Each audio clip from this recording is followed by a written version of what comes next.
What's up everyone? Welcome back to the channel. In this video, I'll explain why you can't message on TikTok and show you an easy fix that often solves the problem in just a few minutes.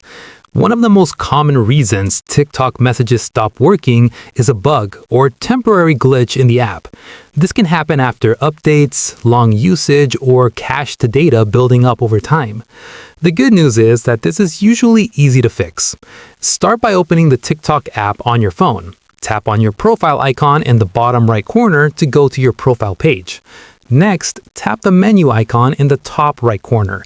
It looks like three horizontal lines. From the menu, select Settings and Privacy. Scroll down until you see an option called Free Up Space, then tap on it.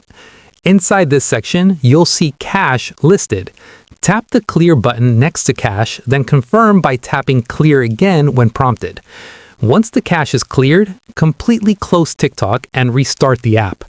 After reopening it, check your messages to see if they're working again.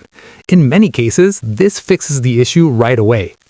If messaging still doesn't work, keep in mind that TikTok also has messaging restrictions. For example, you must be at least 16 years old to use direct messages. Both users usually need to follow each other, and messaging can be limited if your account is restricted or temporarily flagged. And that's it. That's how you fix TikTok messages not working and what to check if you still can't send messages. If this helped you out, don't forget to like, subscribe, and I'll see you in the next one.